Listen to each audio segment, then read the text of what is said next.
Kyle, I've got the solution to our dreary evenings. We can Man. we can pop a little magic mind Ooh. and get a little pick me up and still go to sleep, just enough to give us some clarity of mind, a little creativity, get the creative juices flowing, maybe give you one or two before the podcast, to really focus you in. What do you You think of fall that? asleep during one podcast, and all of a sudden that's your problem. Uh-huh. But yeah, absolutely. The worst thing you want to do is, brew a pot of coffee at middle of the night right before a podcast. Yeah. Then you're up the entire evening. What you need is good, sustained energy, clarity of mind, not, a jolt of caffeine that hurts Yeah. your body and all these things.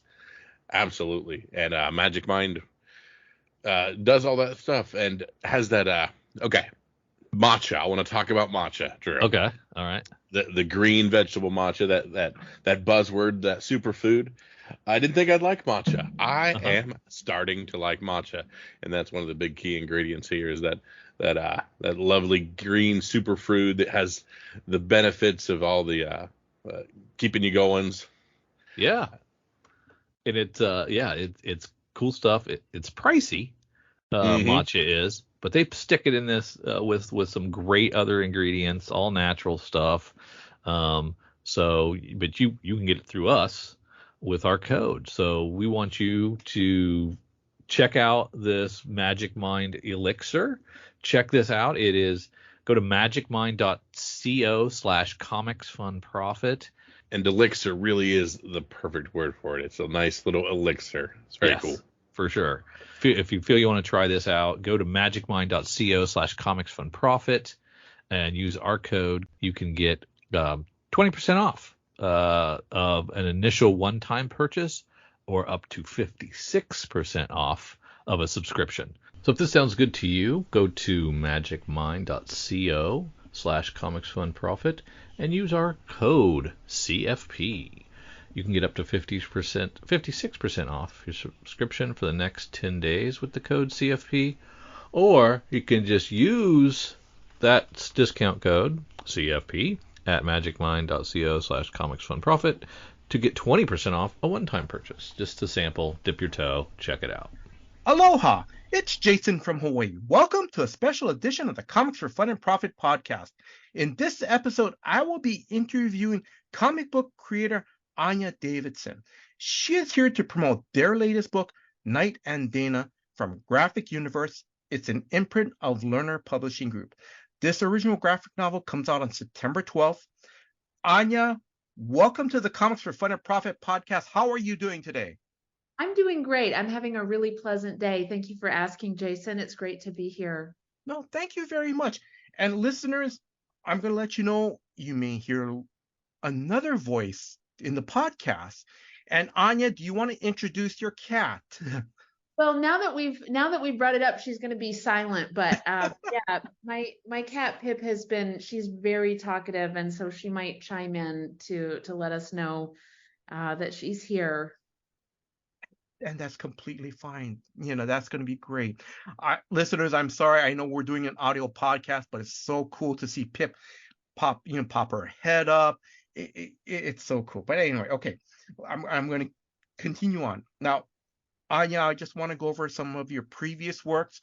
Please feel free to correct me, or if you want to point out to listeners what some of your works that you want them to check out. So I know that some of your previous works, you wrote 3 graphic novels. One is School Spirits, and that was from Picture Box. Another one, Band, BAND for Life. That was a graphic novel from Fantagraphics. And Lovers in the Garden, that's from Retrofit Comics. Is there anything else? Did I miss any? I know you have some web comics too as well. Yeah, well, Band for Life was originally serialized on back when Vice was doing they had kind of a weekly comics serial. They had a number of artists doing that. That was back in about 2014 or 2015, just like the year prior to the release of that book. Those strips were eventually collected, and that book was released.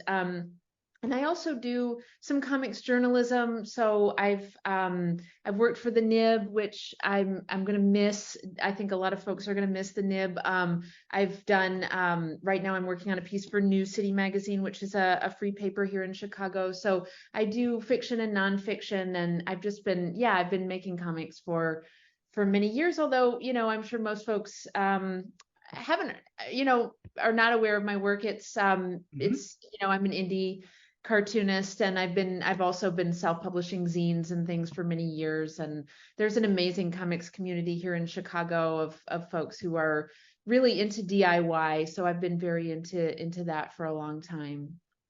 Okay, that is so cool. Now, also too, Anya is a musician and has played with at least a couple bands that I know of. Is that one of the bands I used to play with is it called Lilac, and the other Uh-huh. one's Spirit Trap. Yeah, and before that I was in a band called Cops. I've also like with the cartooning, I've been making music for a very long time, but it's a very kind of DIY punk inspired Hmm. scene, and so it's pretty scrappy and low budget, and yeah, I once again I would be very surprised if anyone had heard those bands, but the book Band for Life was based a lot on I mean, it's a work of fiction, but it was based a lot on my experiences in the DIY music community. That, that sounds pretty cool. And then lastly, now you had a podcast, is that correct? Mind Killer? Yeah, and once again, that's another example of the kind of like DIY ethic. I had never, done any kind of broadcasting before, but because the scene in Chicago is so rich and there are so many artists working in different mediums and so many Hmm. musicians and cartoonists in my social circle, um, I wanted to highlight them, and it was overly ambitious. I was trying to do a weekly podcast, which was too much for me to manage by myself. But there are about 19 or 20 episodes, and I've maintained the domain. Hmm. Um, I haven't wanted to let it completely disappear Oh, into the yes. ether because I'm still, I there are some world-renowned cartoonists I've interviewed, so um, I like journalism from both sides. I like doing it, and I enjoy being interviewed as well. Oh, well, thank you. Now, I'm going to ask Anya, is there anything else you want to add? Did I miss anything? Or do you have anything that you're working on right now that you can talk about? That's a great question. I'm kind of the my next projects. Um, I just had a big move, so I've been focused on moving into a new place, and I've been cooking up some projects, but they're kind of too I'm a little superstitious about Mm, talking yeah. about things before they're fully fledged. I don't know. Yes. I feel like it kind of jinxes something to mention it if you haven't really Hmm. got it nailed down. So yeah, I've been like I said, the main thing I can talk about is that I teach at the School of the Art Institute of Chicago. So we're about to start our fall semester. So Okay. I've been gearing up for that, and then just working on um, a journalism piece for New City Magazine. They're having their architecture biennial issue, so I'm working on a piece about historic preservation and low income housing for New City Magazine. So that's been my week. I'm going to ask, how long have you been teaching? I started right before the pandemic. I started in 2019. Hmm. I had one semester before Hmm. um, Yes. that cataclysmic event, and so um, we went online. We went Hmm. entirely online, asynchronously, and then there were a number of stages. It was a real trial by fire for me because I had to learn how to. Well, I'd been working with before I started teaching college. I'd been working with younger children. I'd been teaching after school programs, after school art classes for middle schoolers and high school students. Yes. So I had teaching experience, but it was a crash course. I had to, learn how to teach college, and then learn how to teach at that level, and then learn how to teach online, and then learn how to teach in these kind of hybrid models. And so it really, now we've been back in person for a couple semesters now. So that's been a relief, but it's been a wild ride. That is pretty cool. That is awesome.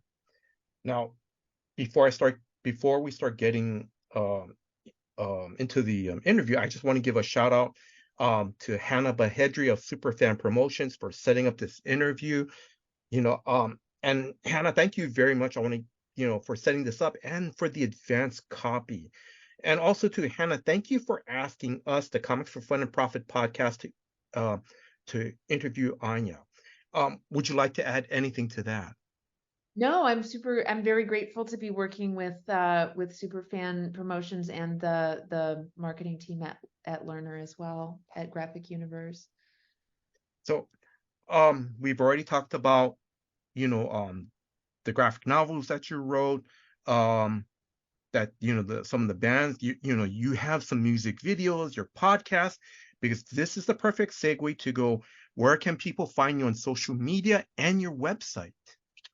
Thank you for asking. Yeah, I've been really kind of pulling away from social media. It was just not a good time to be doing that when a book is about to be released. But Twitter, just that seems to be kind of going haywire. And then I just kind of don't enjoy using social media that much. And so it's but that said, you can find me on at Anya P Davidson, P for Pauline, that's my middle initial, on Twitter and Instagram. I have a website that desperately needs to be updated, but that's anyadavidson.com. I think a lot of the links are broken. I love making comics, and I don't love kind of maintaining myself as a small business. I don't love maintaining my brand. My brand is that I'm a crotchety old person. No, but I have to say, because I've checked out some of your I checked out one of your punk rock music videos. I'm okay, so I'm not really a prude, but I mean, but it was, I have to say, it was pretty wild. I liked it. It was great. And then there was one of your podcast episodes. I know those podcast episodes are a few years old, but I want to check out the one episode where you're like, hey, you were sick that time, but you still recorded. I wanted to listen in on that. Yeah. I think that one I ended up just playing music or something. I don't think I maybe didn't do an interview that week. That might have been one of the later episodes. But okay, so listeners, if you get a chance, please check out Anya's website. It's pretty cool. It is. It really is. All right, let's jump into this. Night and Dana. For our listeners, what is the story about? It's about Dana is the protagonist, and she and her best friend Lily have been kind of filming pranks where they pretend to be injured. They're kind of faking injuries, and they're using a video app. It's not named, but it's kind of intended to reference TikTok, to post videos of themselves being injured. And they stage a prank at school, and it it kind of sets off a chain of events that kind of results in them meeting some folks that they wouldn't necessarily have met. Yes. They're mandated to go. Their principal mandates them to take a community college course. And I was kind of inspired by, I read Stephen King's book on writing, and I was inspired by a story that he told about, he kind of made his own satirical magazine about his teachers and his school that he was handing out to his classmates, and he got in trouble for it. And rather than punish him, his principal mandated him to get an internship at the local paper. Mm-hmm. And so that's how he sort of got his start in writing. And so I thought, having worked with young people myself and thinking about like the ways that that we can channel creativity. Yes. I think often students who get labeled as difficult or as behavior issues or or often just need more stimulation or just haven't found their special interests is not being catered to. So I was really inspired by that, and I thought, well, these are kind of bad, quote unquote, bad kids who get kind of a second chance to do something they find interesting, which is take a community college film class. And but in order to graduate, they're mandated to take this class, and it kind of changes the course of their lives. Mm-hmm. And then also too, this is off the cuff because the other thing with Dana and Lily is basically they've been lifelong friends, And then like you said that, with this college course about, for them to, kind of like take this film college course, like you said, it sets them off literally on a different path. And they haven't kind of differentiated they're so kind of their lives are so intertwined that they haven't kind of found a chance to each define themselves as individuals. And so that's part of of what the story is about. Really, it's it's a coming of age story, but I mean, one of the central issues is climate change, and that is really important for me to talk about. It's something that I couldn't. This is my first book for young adults, and like I said, I work with young adults, and I couldn't, in good conscience, make a book that didn't touch on climate change in some way. Just for me, I wanted to tell an entertaining story, that was, but I also, it was very important for me to kind of address what I think is often the elephant in the room, and what doesn't get, obviously with the extreme weather we've been having, it's getting more attention, but still not nearly enough. And I feel like often the perpetrators are not called out. The oil companies and factory farmers and things like that are not kind of called out the way they should be. So it was important for me to make a book that addressed that also. And then, I've read the story. I love it. And then for listeners, even though that there's the story of climate change in here, what I love about this story is it's very subtle. It's the message is to me, it's very subtle. It's there. It is. There's a big, I don't know, the whole kind of last third of the book is them at a giant climate rally. I feel like it's pretty, they're screaming about it. But for me, because the thing I think I loved about it and is that basically Lily and Dana finds her own voice. That's the thing I love, because but you're right, because we need to they're going, we need to make a statement. We need to say this. How do we do this? But like I said, and but for some reason it was and I don't want to spoil the ending of the story, but basically this is where Dana finds her voice. Right. Yeah, and it's a character. I do like to think that it's a character-driven story. I really care. It's much easier. I have a much easier time when I'm thinking about a story when I'm in kind of the planning and preparation stage, outlining stage, thinking Yes. about characters and setting Mm-hmm. is a lot more naturally to me than thinking about plot. Honestly, Mm-hmm. that's something that I feel like I got. I was really grateful that well, my partner is also a cartoonist, Mm-hmm. and so he really Lane Milburn. I'm going to plug him, Lane Yes. Milburn. He's done a couple books with Fantagraphics. His most recent book is called Lure, which is also about climate change. So I think it addresses climate change. He's primarily works in science fiction.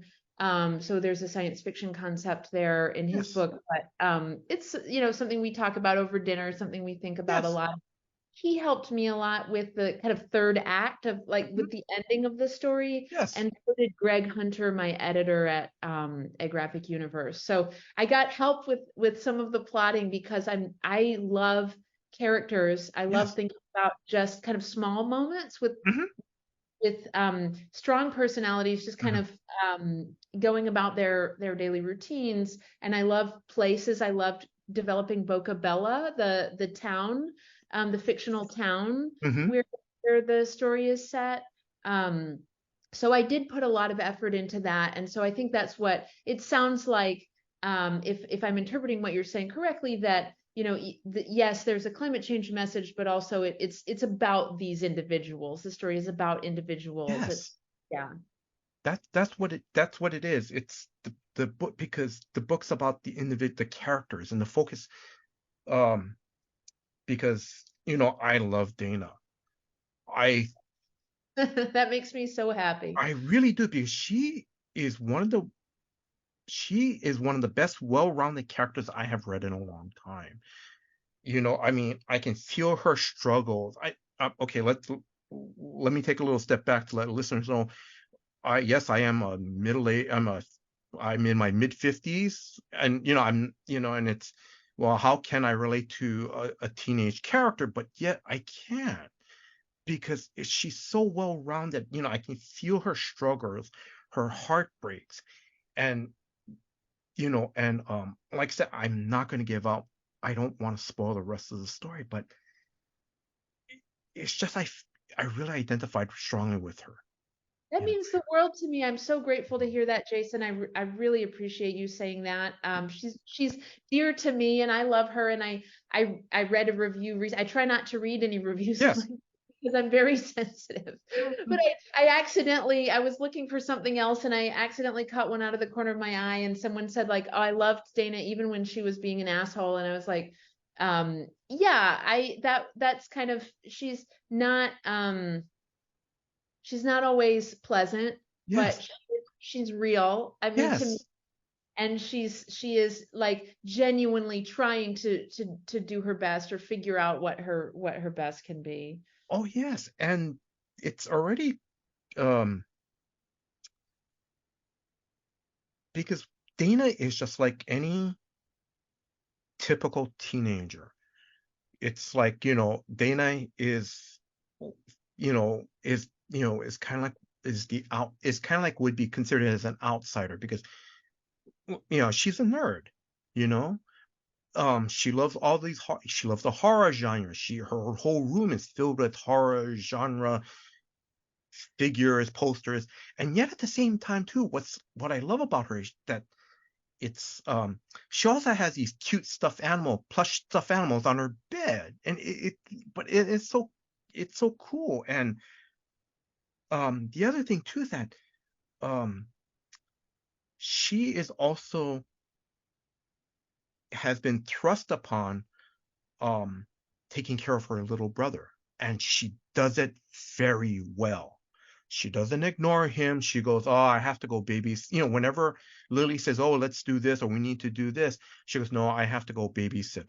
Or if her and Lily go to the beach, she brings her baby brother along. It's not like, and she, and she watches him. It's not like, yeah, I'm gonna play, I'm gonna talk to Lily. You do whatever you want. No, she's responsible, and she's been thrusted this responsibility at a young age, and all throughout the book, um, she'll turn to her mom and go, I never asked, you know, why are you, I never been asked to be given this responsibility, but yet she still does it. And that's one of the struggles, I love about her, you know. I can't tell you how much I appreciate that, Jason. That's really, really, I feel like you really gave the book a deep read, and I'm so grateful. I'm so grateful for that. Oh, no, no, no, no, you're welcome. Um, the other thing, actually, before I want to, I'll just jump into another character before I ask this other question. I also love, now, correct me if I'm wrong. Hopefully, I'm pronouncing her name correct. Daphne Ocean. Yeah, That's her name that she gives to Dana. But I love it. Later on in the book, she tells Dana, quote, friendships evolve in unpredictable ways. Sometimes two plants potted in the same soil need a little space to grow. That, like you said, it's that coming of age story. Her and Lily are friends, and things are changing, you know? Yeah, when I was doing research for the book, I read a book called The Power of the Crone, or is the Way of the Crone or The Power of the Crone by Clarissa Pinkola Estes, who is a sociologist and an anthropologist, Mhm. and who kind of studies storytelling around the world. And she's talking about older women in Mhm. different, the way older women are viewed in different cultures, Mhm. and how, in many different cultures, like elders are revered, and they're kind of older women especially are kind of like, at that age, you're not burdened by worrying about how you're perceived Mhm. by other people, or what other people think of you when you're as a teenager, and even into adulthood, when you've entered your professional life. You're often very concerned with how you're perceived Mhm. by your peers, but once you reach that certain threshold, there's a power that comes with no longer caring Yes.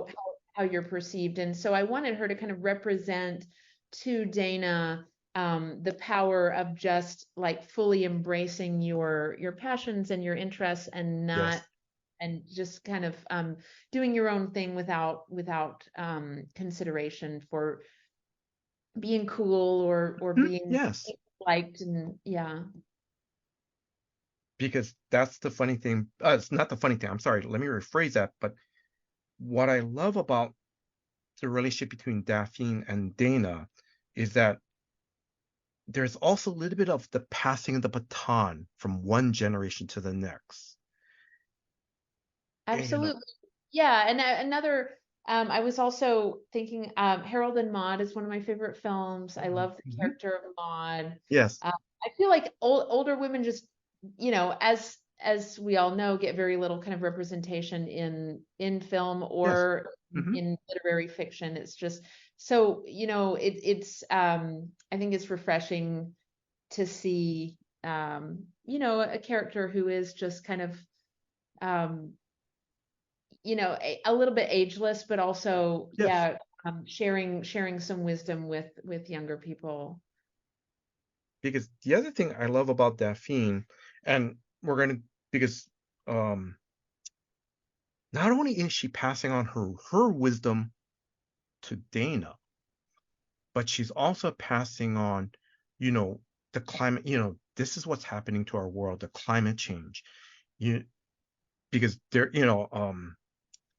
again towards the end of the book, you know, that's great, you know, Dana goes, hey, I have an idea, da da da da da.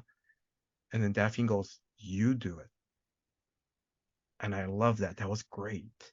Oh, thank you. Yeah, it was a lot of fun to write those kind of organizing scenes. The kind of, there's a fictional environmental group Hmm. in the story that's based on a few different real existing groups. I was really inspired by Bread and Puppets, who are kind of a performative activist group that have been around since the, I believe, late 60s or 70s, and they make banners and puppets, and they Yes. do printmaking and things.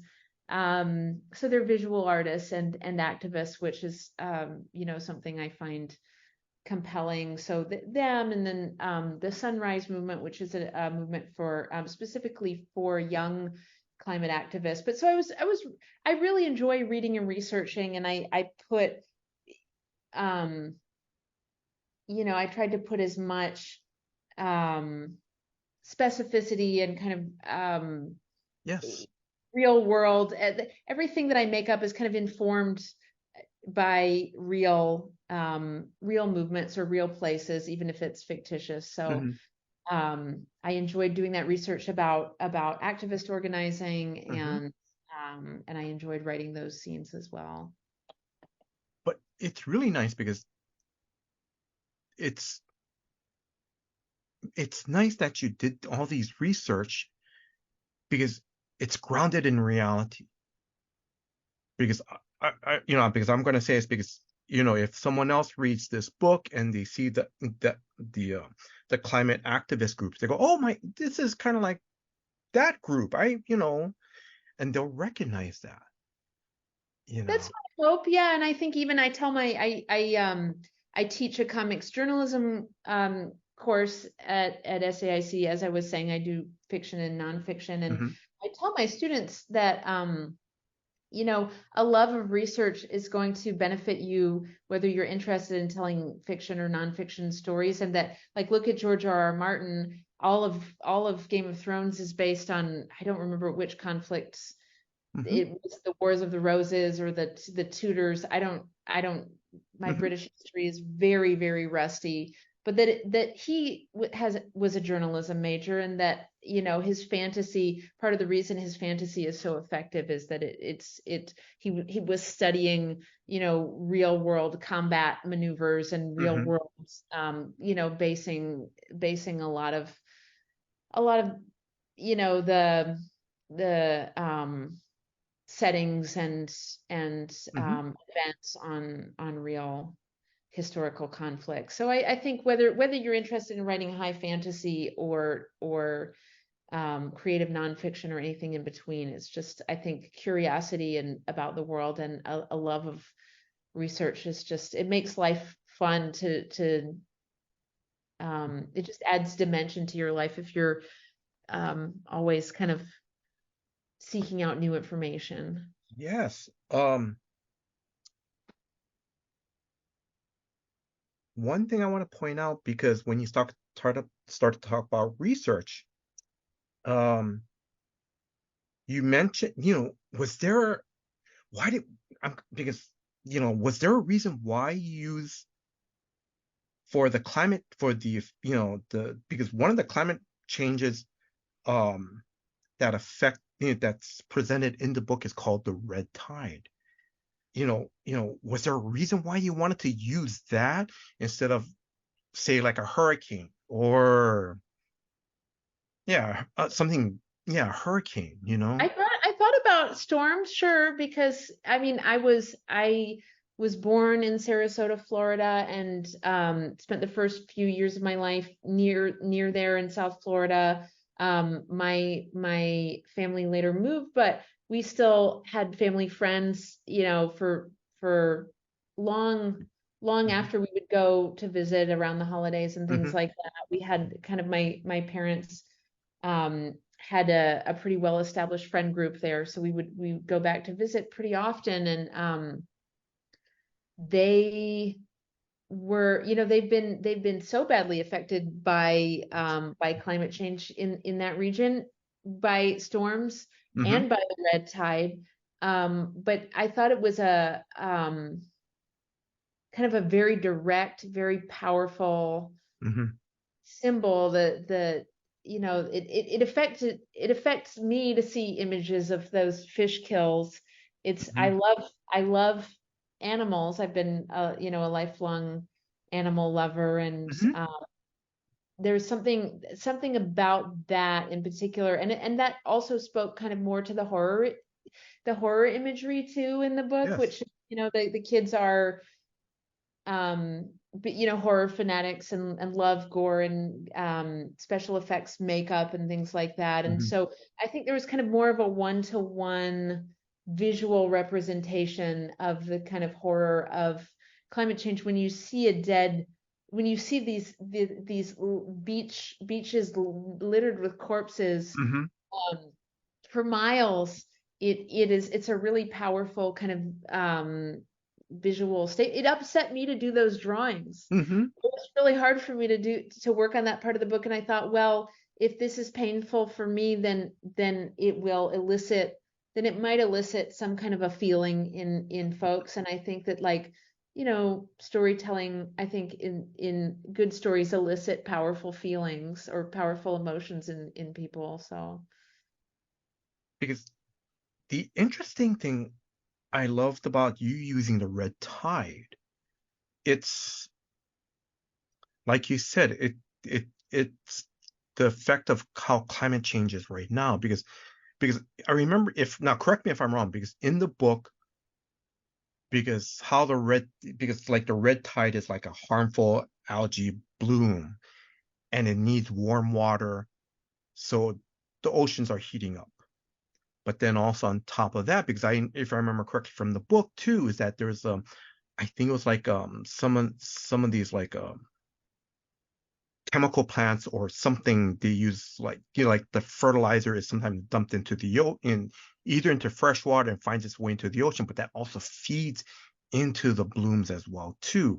And that's why the ocean, these algae, correct me if I'm wrong, turns to red. But not only is it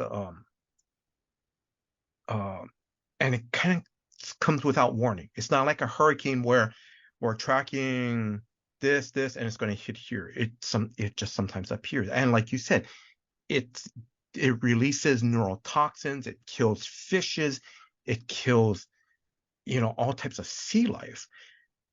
And on top of that, because you have your setting in Florida, there's so much ramifications to this. It destroys food supplies. If it destroys food supplies, and when these dead fishes and these long lines of marine life not appear on the beach for miles, it it affects businesses, like the tourism, like an economic thing. It's going to destroy food supplies. The other thing too, unfortunately also is when I read from the National Oceanic and Atmospheric Administration, or NOAA, that also too, that it's also harmful to humans too. It becomes airborne. So it affects literally a whole bunch of things on different levels. Absolutely. Yeah. And as you said, it's bad for everyone, even folks like, I was just thinking as you were speaking, I was very late to see Jaws. I just saw Jaws, like, not that long ago. And I'm thinking about how they refused, the mayor kept refusing to close. Yeah. Even though that movie gets everything wrong about shark behavior and is responsible for actually a lot of kind of unjustified vilification of sharks, but that's another matter. But anyway, the mayor is refusing to close the beach because he wants to, keep tourism going. Yes. In spite of this kind of disaster they're facing. But it's the kind of situation where even if you are a very business-minded individual and you would like to keep business as usual going, red tide is so devastating that you can't keep the beaches open. People can't keep swimming. You can't have, it shuts everyone down, whether they're very,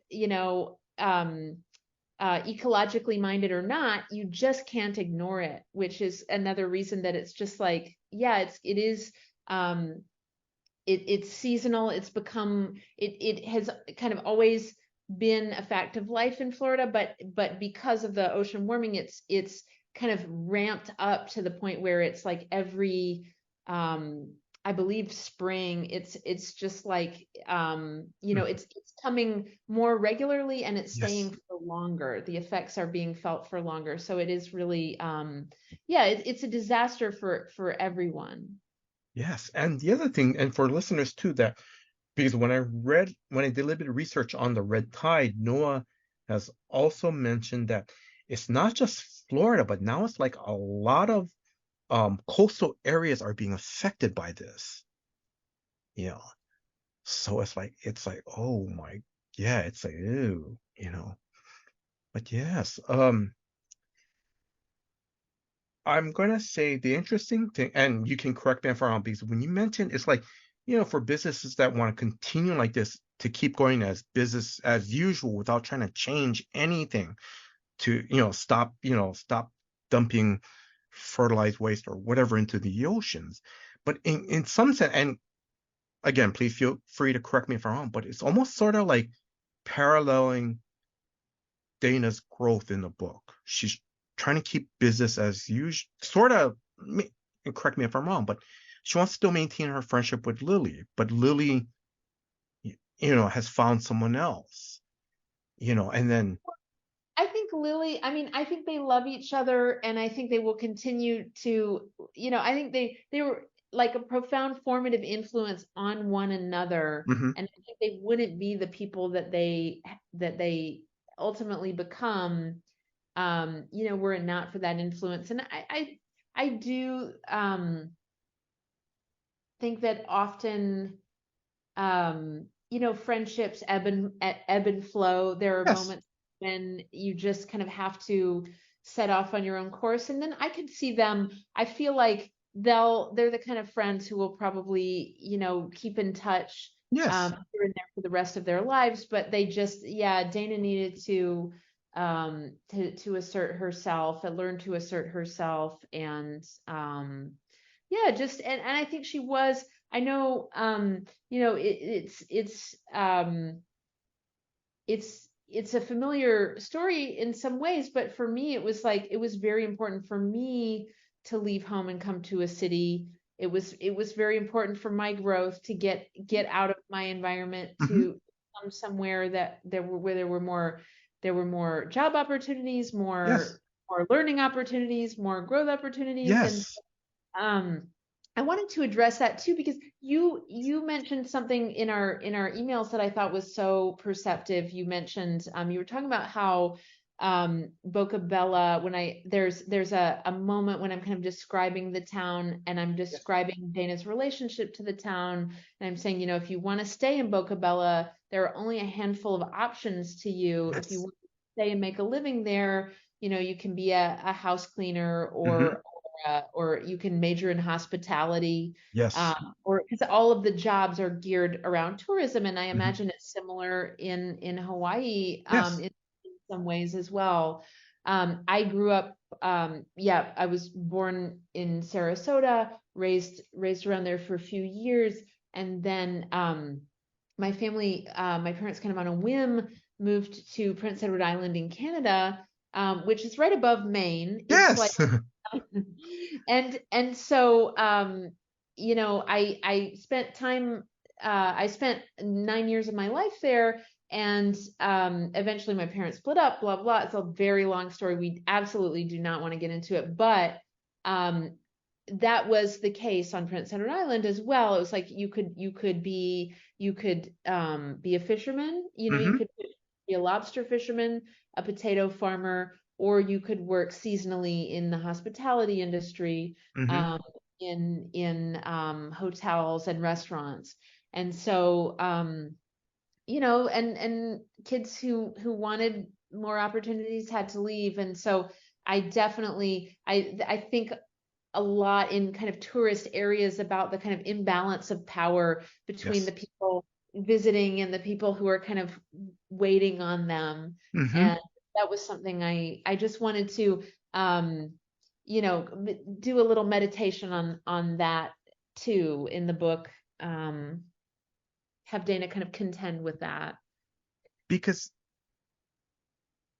and that's one of the things I love about this story is there's so many different layers to this. You know, it's again, it's a very well-rounded story. It is. You know, Dana trying to, you know, basically um transitioning from a teenager to adult, you know, finding her own voice. And in the background is all these other issues, these real life issues. Like climate change is one of them that's going to affect how things, you know, yeah, how things are going to be in the next few years, you know, I mean, literally. And also on top of that, it's also tied into um to, you know, the economics too of you know, where she lives in Florida. Because I remember her friend, I want to say Brandon, you know, Brandon mentions when they see the effects of the red tide. I remember him saying, "Oh, great! I can see spring break being canceled this year." And it's not just he wasn't being funny or sarcastic, but they just saw, you know, all the marine life dead, washed up on the shore. You know, but yeah, do you want to add anything to that, or? I mean, no, everything you said is exactly right. As yeah, as a teacher, as someone who cares about young people, I want them to have all the opportunities that I had and more. I want them to go forth in the world, because and this is something else that, you know, I wanted to kind of address in the book too. Like, life is scary and hard when you're not worried about fires and Mm-hmm. tornadoes and red tide and flooding and Mm-hmm. all of these fire tornadoes and all of these extreme weather events. It's really like being a teenager is hard. Mm-hmm. Being a human being of any age is really challenging. And so then you put this anxiety, this constant fear and very real physical threat Mm-hmm. Yes. on top of that, and it's really, I just feel for and the pandemic too. Like, I just really have been kind of feeling a lot of grief for future generations. You know, I'm a millennial, I guess, Mm-hmm. and but like Gen Z, I just feel like I want them to thrive, and it seems like if the odds are really stacked against them, you know, it seems like it's a difficult time to be an adult. It seems like Mm-hmm. a very difficult time to be kind of finding your way in the world. Oh yes. Anya, sorry, I'm gonna try to continue on because I want to try to keep us yeah, so um but no, but I'm gonna, so let me say this. I understand what you are saying. I'm not, and it's not a statement I'm just throwing out there because, and I don't want to get all doom and gloom, but you know, it's like, what's the water source going to be like in 20 years? You know, if we're hearing about droughts, you know, like major dams in the West, like going down, you know, below their level, their par level, that's crazy. Or, um, um, food supplies, something simple as peaches, you know, right now, you know, we can go to Costco, we can buy them in bulk, and can't remember. I think I bought a box of peaches, and someone's, you know, I can't remember. It's like for $9. It's like, okay, yeah, I can afford that. But what's going to happen 3 years from now when the peaches, you know, the crops are going to be pretty much devastated, or maybe devastated because of droughts or flooding. And then, you know, all of a sudden one peach is going to cost, who knows, maybe $5, you know, and Yeah, and I feel like human beings are not really well equipped to plan for the future in that way, or to fight an invisible threat. I mean, yeah. it is being made visible now, and I'm really hoping that as a result there will be more people will be spurred to action. But I think like as a species, we're really just we kind of have blinders on, and we're really just programmed to think about what's immediately in front of us and our day-to-day survival. And I think it's very difficult for us to kind of get over ourselves and work collectively towards a common goal for the betterment of all humanity. I'm not going to get into my anti-capitalist, but you know, it does seem like there needs to be some kind of a major shift in consciousness. I won't go into my anti-capitalist rant, nor will I go into my like my hippy dippy like consciousness rant, but you can infer. All right. I'm gonna move on. We need to move on because one of the things I love about the book is I love the art style and the colors. I love it. Please feel free to correct me if I'm wrong, but it kind of has that Hernandez Love and Rockets vibe style to it, and I love it. It's just great. Well, you've got, I'm trying to count. I'm looking at your to read long box collection behind you. It looks like you've got about 15 boxes of comics. So a compliment from just in your 15 long boxes in your to read stack. So I'm going to take that as a great compliment that you enjoyed the art as someone who has read as many comics as you have. I mean, the Hernandez brothers, you know, and they have different strengths. Like I love Jaime for certain things and Gilbert for other things. And I think they're, you know, I consider them to be kind of distinctive, their visual styles to be pretty distinctive, and their writing as well. I love them both. They're tremendous influences on me. But I think an even bigger influence, who's kind of like who influenced both me and the Hernandez brothers, is Dan DeCarlo, who developed the Archie Comics house style. I mean, Archie's had been around since like I think 1938, but Dan DeCarlo, like in the 60s, is the one, like late 50s, 60s, is the one who really popularized the kind of classic Archie know and love. And those Archie comics are in color. So I think like, and whereas, you know, the Hernandez, but like Jaime Hernandez can do things with black and white that I couldn't dream of. Like he's a master of light and shadow. And I don't consider myself to be, you know, I'm someone who's really, I am working with kind of like the classic contour line drawing, like more kind of in the vein of Dan DeCarlo. Someone else I love that I bring up all the time is John Stanley, who did Little Lulu and 13 Going on 18 and Melvin Monster. I love kind of those like wacky teen comics. What else? Yeah, I adore the Hernandez brothers. I probably EC Comics, all the artists who worked for, you know, in that classic kind of pre-code, 1956 EC and Mad. I'm just crazy about that stuff. Harvey Kurtzman is probably another, like, one of my greatest influences of all time. He, you know, his stuff, the stuff that he did for Mad and the stuff that he did for EC, like in those two tales titles. And I mean, his and that brushwork is just masterful. No one can kind of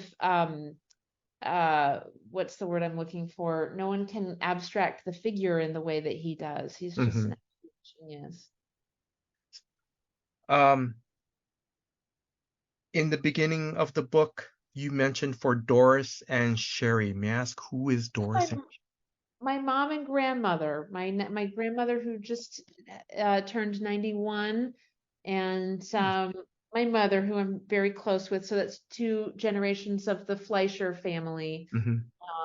And yeah, I'm very grateful for their grit. I learned a lot from both of them. Mm-hmm. And then, how did you team up with Graphic Universe or Well, Learner? yeah, so I write occasionally for the Comics Journal. I write comics criticism. Oh, Um, and so did Greg Hunter, uh-huh.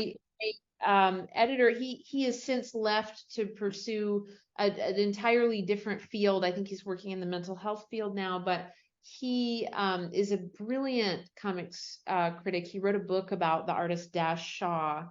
But anyway, I knew and respected his writing. I think he was aware of me. Mm-hmm. Uh, my partner Lane, who I mentioned, is also a cartoonist. Lane and I both appeared on his Comics Decalogue podcast. And so we were kind of aware of one another. Mm-hmm. Invited me to pitch a story idea for young adults. I had never made work for young adults, and was kind of, I'm a pretty voracious reader and have read in all across genres Mm-hmm. for since I was small, but I hadn't considered the possibility that I would work in young adult fiction. But when he invited me to pitch, that was right at the beginning of the pandemic, Mm-hmm. feeling pretty um un you know unfocused. I had other projects on the back burner that I'd been conceiving for adults, but I also, life just felt very up in the air, and I was very happy to have, once the pitch once they bought the pitch from the acquisitions team, accepted the pitch, Mm-hmm. and I signed the contract. I was suddenly really beholden to a very strict set of deadlines, Mm-hmm. and that gave me a lot of structure during lockdown when I was teaching, but I was online, so I felt, just kind of a little bit stir crazy and a little bit untethered. So having that to focus, having that focus at that time was really, really, I'm so grateful for it. Let's see. I'm gonna start wrapping things up. When is your do you have a upcoming convention appearance or store signing appearance or anything?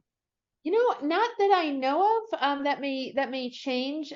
There's a comics reading series that I love here in Chicago that I'll just plug.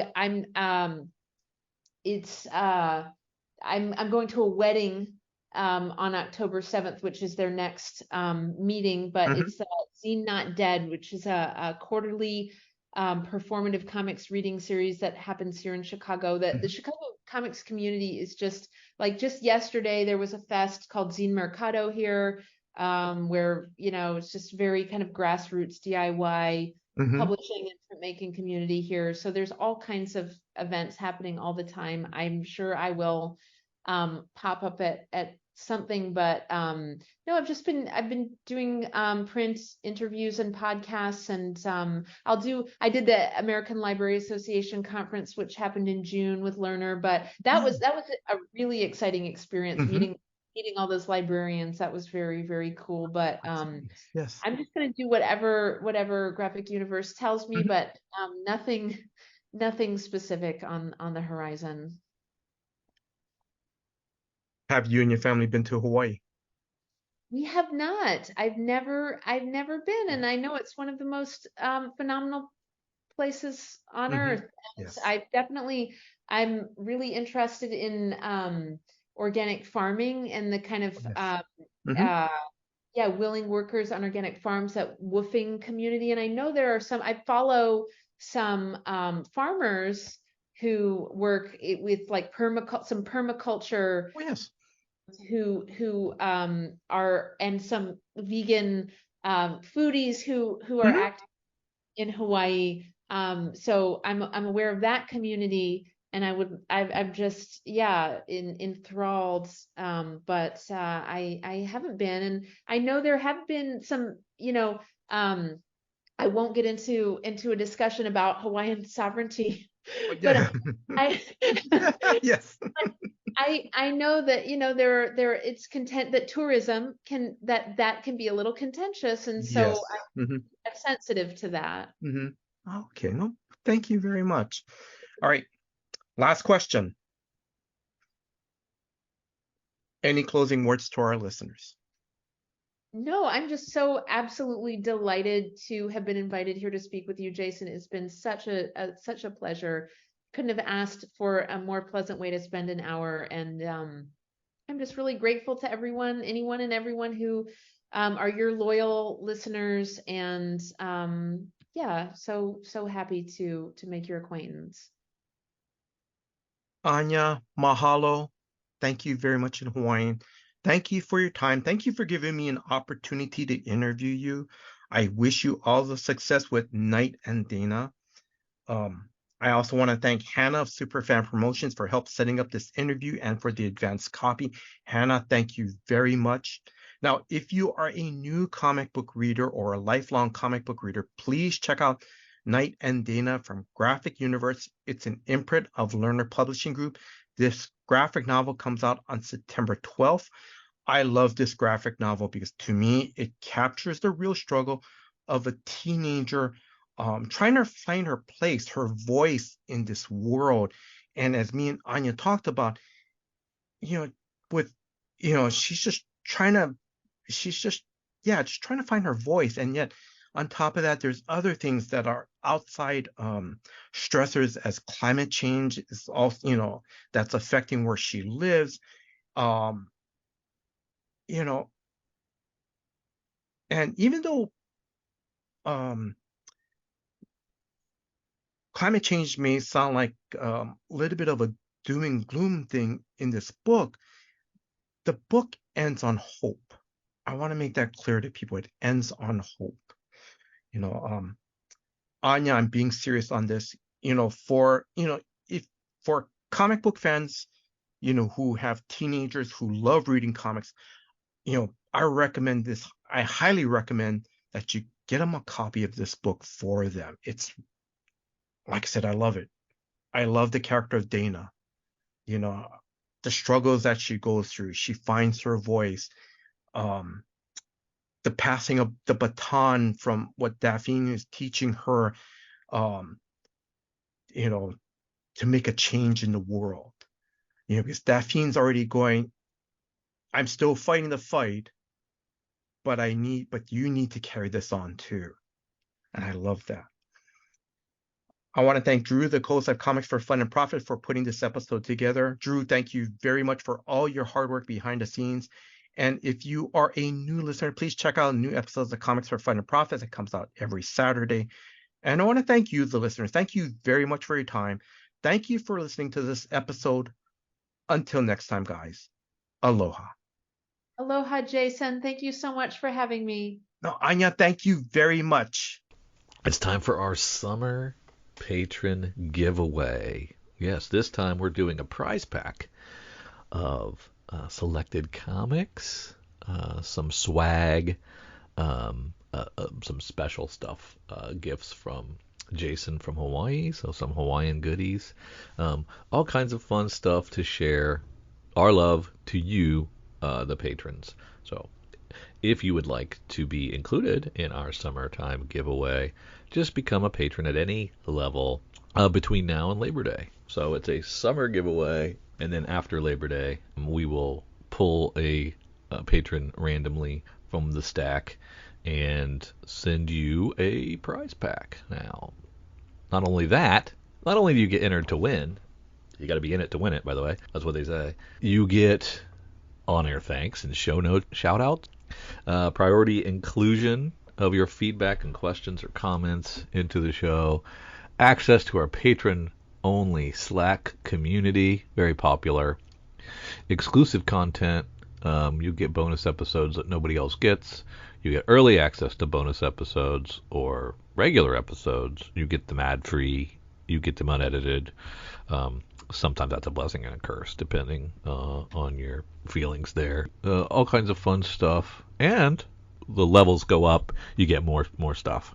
But that's kind of the ground floor stuff you get coming in as a patron. So please do so. It also means that you like what we're doing and you're sharing and caring enough to throw us a couple of shekels our way, and we appreciate that. And it helps keep the lights on. It helps pay the server fees. It helps keep us going and keep us doing it on our road to 1,000 episodes. Can we get there?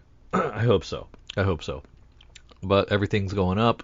It's getting harder and harder to justify luxury expenses like podcast fees. So your help is greatly appreciated, and we want to continue that. Some of you just do it just to say thanks. We appreciate that. Some of you do it for the giveaway. Some of you do it for some of the tier perks. All those are valid. So whatever your reasoning, join our Patreon. Give us a little bit of love. We appreciate it. Come contest time, we'll pull your name, and you will get a fun prize pack mailed directly to you. Thank you for listening, and thank you for your support.